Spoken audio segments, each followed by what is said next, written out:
Bueno, vamos a continuar con más información. Esta noche nos acompaña Enrique Valderrama. A él lo leemos semana a semana a través del diario Expreso. También es director del programa Punto de Encuentro y actualmente viene recorriendo diversas ciudades del país, ¿no? Tratando de comprometer a la gente para que se sume a la política. La política es el arte, pues, de convencer, de gobernar, pero muchos miran a la política, ¿no?, de lejos, y con lo que está pasando también en el escenario político nacional, pues la gente no quiere saber nada con la política, ¿no? Y sobre eso vamos a conversar con don Enrique Valderrama. Él viene de recorrer 16 ciudades, planteando, pues, un tema de renovación en la política. ¿Cómo está, don Enrique? Bienvenido. Muy buenas noches, encantado de estar aquí. Bueno, ¿qué ha recibido? ¿Cuál ha sido la recepción de la gente cuando usted llega con un mensaje político en estas 16 ciudades?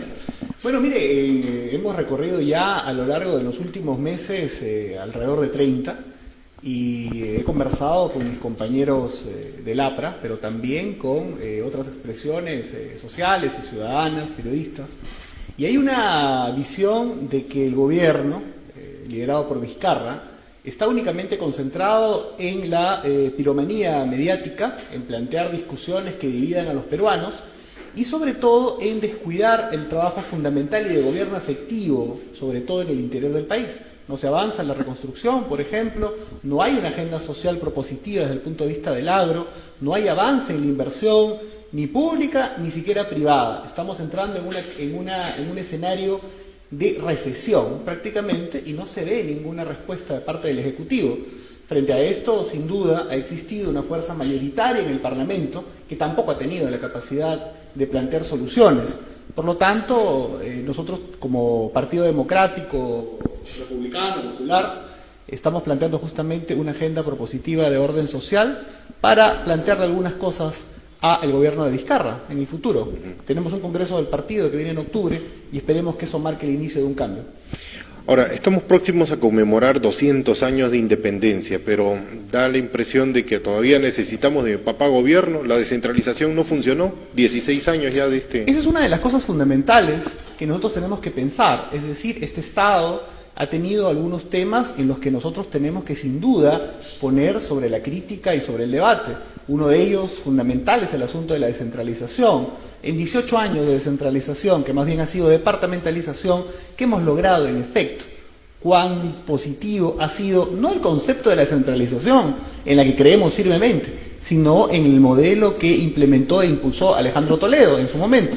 Creo que eso por lo menos tendría que ser materia de un debate. Otro punto importante y fundamental es algunas instituciones o algunos órganos del Estado, por ejemplo la SUNAT y el rol que cumple. Está pensada para orientar hacia o tratar a todos por igual, es decir, a la gran empresa como a la pequeña empresa. Ahora con lo de Telefónica recién vemos que actúa, pero usted recuerda que antes le perdonaban todas las deudas a los grandes y el pequeño negocio, la bodega, el restaurante, pues era cerrado inmediatamente apenas incumplía. Entonces creo que ese es un punto que hay que repensar también, como muchas otras cosas. Claro, pero hoy día justo veía no sé si un meme, una infografía, un dibujo, un gráfico, donde decía, bueno, fulano fracasó, mengano fracasó, este también fracasó, este también fracasó. ¿Cuál es el camino? No, yo considero que hemos tenido algunas cuestiones positivas. Creo que en los últimos años la apertura comercial ha sido importante para, de alguna forma, construir un crecimiento económico que con Toledo fue de 4 o 5%, que en el gobierno nuestro del APRA llegó a picos de 9 con un promedio de 7.8%, y con Humala y su poca convicción en atraer nuevas inversiones, sacar adelante nuevos proyectos mineros, este asunto de Conga Nova, por ejemplo, este asunto de creerse un poco ese discurso en la campaña para luego tratar de implementarlo, lo cual al final le jugó mal en la conflictividad social, hizo que con Humala el tema empezara a retroceder, 5%, 4%, Kuczynski siguió increíblemente la misma dirección cuando algunos pensaron que él, como era un hombre relacionado a lo empresarial, iba a tener justamente más convicción para atraer inversiones, pero no fue así. Vizcarra, ni qué hablar, y estamos llegando al escenario que en el último trimestre, como sabemos, hemos crecido solamente 0,2%. Y esto es importante no por las cifras macroeconómicas, sino porque impacta en la vida diaria de la gente. En el empleo, por ejemplo, hay gente que está perdiendo el trabajo y que cada vez va a ser más difícil que lo encuentre.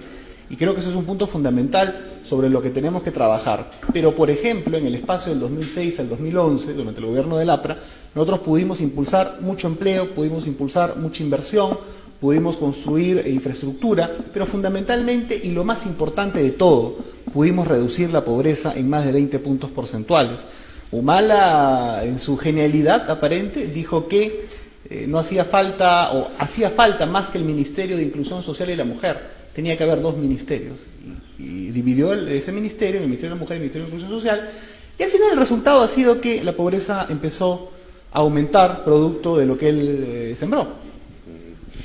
Ahora, dentro de esta propuesta que tú llevas, el tema anticorrupción, hemos visto la aplanadora esta de Lavallato, ¿no? Y la pista que costaba 800 millones, terminaron pagando 2.200 millones, ¿no? Entre otras cosas, ¿cómo devolverle pues la confianza de que eso no va a volver a ocurrir? El mensaje de renovación tiene que ser también un mensaje de moralización, y considero que todos debemos poner las barbas en remojo, todos los colectivos organizados, todos los partidos políticos, las asociaciones empresariales, todos aquellos que han tenido algún tipo de relación en estos años con estos esquemas de contrataciones con el Estado, para que tenemos Contraloría, tenemos varios filtros.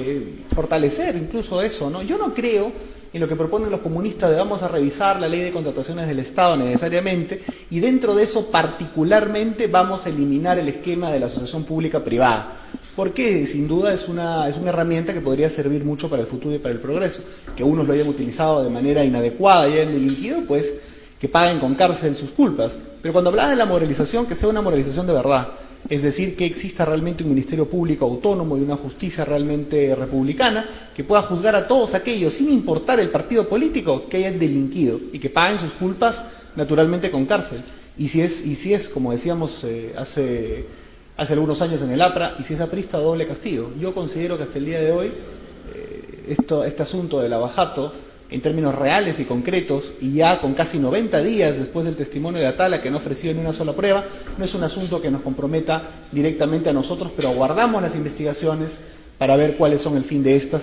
Pero sí tenemos una crítica fuerte contra el manejo de la Fiscalía, contra la acción del equipo especial Lavallato, que ha negociado de una manera absolutamente vendepatria un acuerdo con Odebrecht de 4 proyectos, cuando ahora se sabe, con información que viene de Estados Unidos y de Ecuador, que la corrupción ha estado en más de 20.